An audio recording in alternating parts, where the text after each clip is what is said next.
Hello, welcome to the Long Island Weather Report. And yep, it's a sucky Saturday night after avoiding that dreaded drizzle for during the day. It's moved into night, and yeah, definitely dealing with that damn drizzle again. It is pretty gloomy and miserable out there. You can see all the low cloudiness that we have over the area.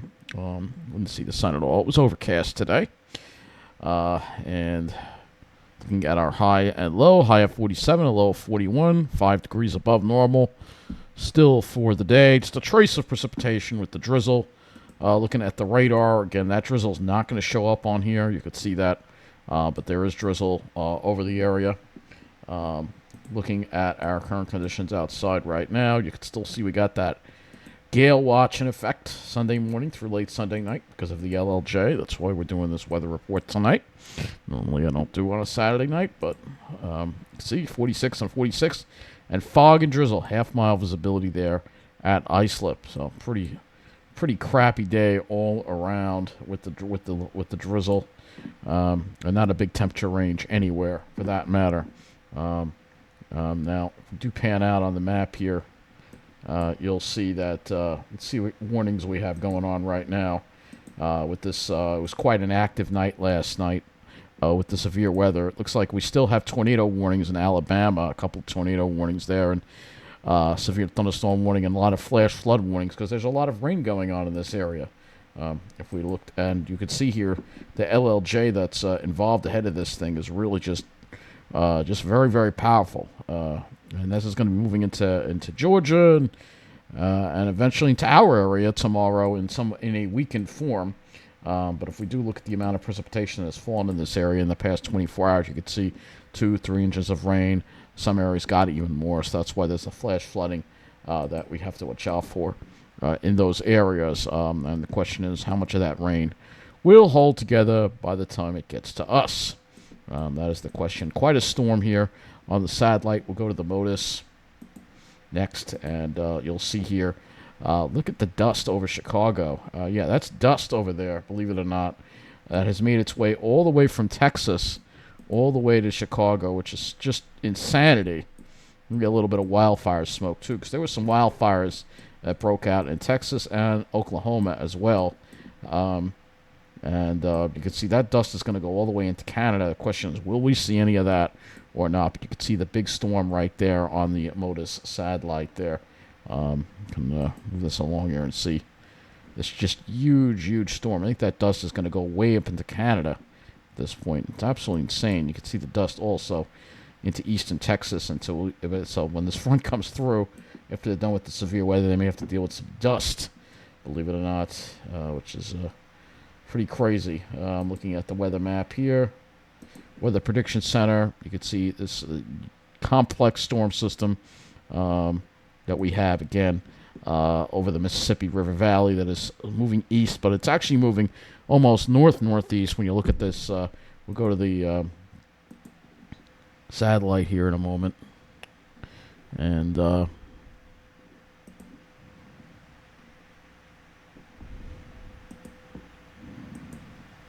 go to the daytime satellite so you can see again this storm system. Take a look at the motion of this thing. And you can see its motion is almost, it's almost moving northeast almost. And that's why these storms are training over the same areas. There's a line, but they're moving. You can see all the dust, too, behind this front. Makes me wonder how clean the air is going to be behind this front when it gets through to our area. We'll talk about that more tomorrow night. But quite a powerhouse storm for sure. And I'll just show you what Chicago looks like, Earth Cam here. The sky deck here, and show you what it looked like today. And you can see just how murky everything is here. Look at that murky sunshine. That's all dust in the air in Chicago from Texas and Oklahoma, and maybe a little bit of wildfire smoke in there too. It's pretty nuts to see this. Yeah, very hazy day today. You can see again. Look at that. Another look at things in Chicago. Very hazy with dust in the air. Made it all the way to Chicago, which is, yeah, that's pretty nuts. In fact, I want to just go look at some of the observations from Chicago and see if they show any of the dust that's been in the air. Let's see if we can really pick O'Hare or something like that. Let's see. The dust is gone now because the winds have shifted more to the northwest, but we can find O'Hare here. Or it is Midway. I don't really want Midway. I'd rather have O'Hare. I'm trying to find O'Hare. So where is O'Hare? And, you know, I should know that, but I don't know Chicago that well, so you're going to have to pardon my ignorance. All right, we'll just have to pick Midway because I can't find O'Hare. Got up to 70 there, by the way. A very warm day, but let's see if they're reporting this dust. Yeah, here we go. They're reporting it as haze, so they had haze, and the visibility was down to 4 or 5 miles. And you can see that very strong southwest wind gusting close to 50 at times there at Midway. So, yeah, pretty impressive stuff, and this is what we have to watch out for tomorrow. Now, I forgot to talk about this, the drought monitor. We will be getting rain, so hopefully we'll see some improvement in this. But you can see most of Long Island not in any drought categories. You do have abnormally dry for the East End, Nassau County abnormally dry. You have the moderate drought for New York City, much of New Jersey, Hudson Valley into Connecticut, and then south of that, Ocean County still in a severe drought. And then as you go south of that into Atlantic County and Cape May County, you got your extreme drought. And we'll have to see exactly how much rain we're going to see from this system as we head into tomorrow. So, again, this is the system right here. Doesn't look like it's quite... These are your severe thunderstorms right here in Alabama. Not quite as crazy as it was last night, but it seemed like it picked up later on into the night, and we may see the same thing again tonight, where it's going to get more intense later on into the night with the severe weather. You could see there was a lot of lightning strikes going, and there was strobe lightning in these storms last night. It was, again, for mid-March, very impressive to see. No lightning over our area, though. So let's go to the models now and talk about this system. So here's the GFS, and you can see that low pulling way up into Canada there. And with that, most of the energy will go with it, but you can see we still have the tight isobars and this slow-moving front that is going to bring some rain for our area tomorrow night into Monday morning. And the question is the timing. When does the rain start? When does it end? We should have most of the 0Z HRRR in now, so let's go take a look at that. And you'll see the isobar start to bunch up as we head into tomorrow, which will bring a stronger southerly LLJ into place. We should avoid rain for most of the day. And once we get into that warm sector, the drizzle should hopefully stop. The drizzle is, again, part of that warm front advancing closer to us. Rain, HRRR brings an area of rain in the area, I guess around 8 o'clock in New York City, and then closer to 9 o'clock over our area. It doesn't really show any thunderstorms until we get to later, where there could be some embedded thunderstorms there. You can see some embedded thunderstorms. Now, let's just go to the Storm Prediction Center for a moment. We'll see if they've changed anything from yesterday. And again, you have that very rare high-risk Category 5 there. Actually, maybe they lowered it down to a moderate. But very, you can see that marginal stretches all the way up to the Gulf Coast. And let's look at tomorrow here. And if we look at tomorrow, gotta find tomorrow here. Day 2 convective outlook. That marginal risk goes through much of New Jersey and Pennsylvania. It's close enough that it definitely bears watching. And look at that. There's still even a 2% tornado chance in Pennsylvania and 5% a little further south of that. So there's a lot of energy with this storm here. And so you see that rain, and that rain's going to linger through the night, and then hopefully the HRRR tries to move it offshore. That hopefully for the St. Patrick's Day parade in the city, maybe it'll be dry. We'll have to watch for a scattered shower or two, but it looks like for the most part, according to the HRRR, it moves far enough offshore that we're dry for the St. Patrick's Day parade. Looking at the dew points and wind flows, the dew points are going to be coming up. Temperatures will be rising as we get into the warm sector. Strong southerly winds tomorrow with an LLJ. Dew points well into the mid-50s. Plenty of moisture there. and then for that moisture is going to be with us until Monday morning when it finally starts to dry out by Monday afternoon. Temperatures, they will be rising tonight, probably into the 50s, probably by morning, probably close to 50. And then if you're inland tomorrow in Jersey, and this is where it might be the tale of two stories here, if you're in Jersey, you may be having low 70s. But if you're along the coast with the southerly wind off the ocean, it could be in the mid-50s. And the question is, you got this warm air mass over the cool ocean. Will we be stuck in drizzle all day or not? That is the question. It's kind of hard to say at this point, but you do have a tendency to have those low clouds. And if there is a marine layer, that could help protect us from some of the higher winds with this LLJ perhaps that comes on through. And the temperature stay in the 50s through tomorrow night, so it'll be warm. So let's look at this LLJ on the HRRR here. Here's the LLJ. And you can see the bulk of the yellow energy from this LLJ seems to go to the north. But then look what happens as we get later on in the evening. There's another little piece that comes, especially over Long Island, that could bring, especially if there's a shower or thunderstorm, could bring some of those strong winds down to the surface. Hence the possibility for a strong thunderstorm, perhaps, or maybe even a severe thunderstorm, perhaps, with this. Now, if we look at the amount of rainfall the HRRR is calling for, you could see it is giving us a lot of rain overnight. 1 to 2 inches of rain, which would definitely help with the drought situation with this. Particularly, it looks like particularly Suffolk County down the Jersey Shore over the Pine Barrens areas where it's needed. So this is, again, what the HRRR has for this type of setup.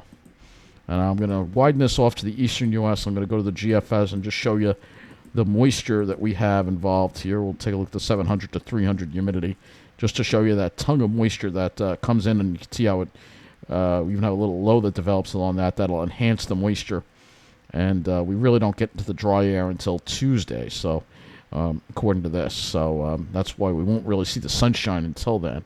So we still have a few more days to go without, probably, I mean, it's possible we may see some breaks of hazy sun over Jersey, perhaps. Now, NAM, I don't have enough of the 0Z NAM, and I can look at the 18Z NAM showing you tomorrow. And again, here's what the NAM has. Again, similar timing to the HRRR with the rain, maybe a little bit quicker, maybe, but it's generally around that 9 o'clock, 10 o'clock hour that we start seeing these showers and thunderstorms training over Long Island. Again, that's the way this whole front has been behaving the whole time, and then slowly pushing off to the east into Monday. And I'm sure the NAM totals will probably be different, similar to the, similar. That 1 to 2 inch range, I think, is a good number for things. I think that's a good number. Now HRRR, we do have one more parameter I can use here. Should be in here. Where is it? I know I saw it somewhere. There it is. This kind of shows Cape. So let's see. This kind of shows where the purplish areas are, where there could be severe thunderstorms. So we have a couple of parameters we can look at with this. Cloud cover, probably not going to see. We'll see what happens tomorrow. So it actually does try to break some areas out into some breaks. Perhaps we'll see some breaks in the clouds tomorrow. That might help destabilize things further.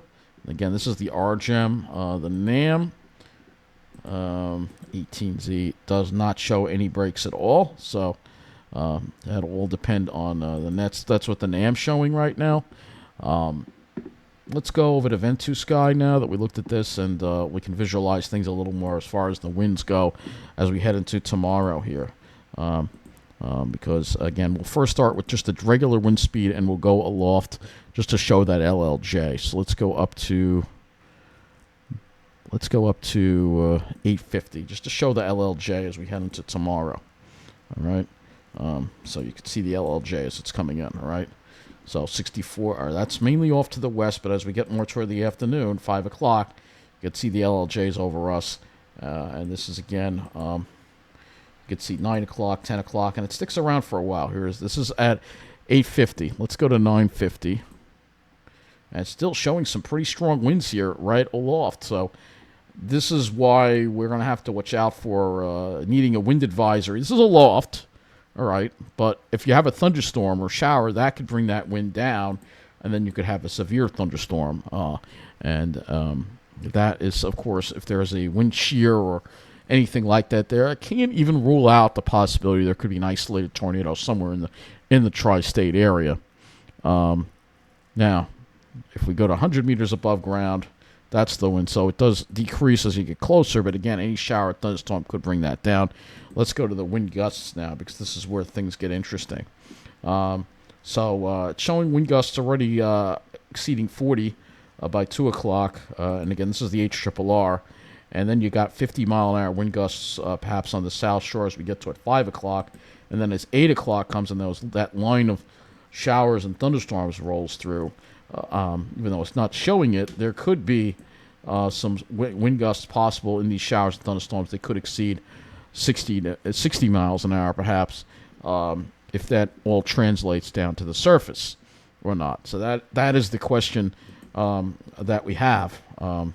And here we are at midnight, and you can see still dealing with midnight Monday here, still dealing with some really strong winds in these cells. And you can see they take their sweet time. You can see here, that looks like a cell right there that's generating some wind gusts close to 60 miles an hour.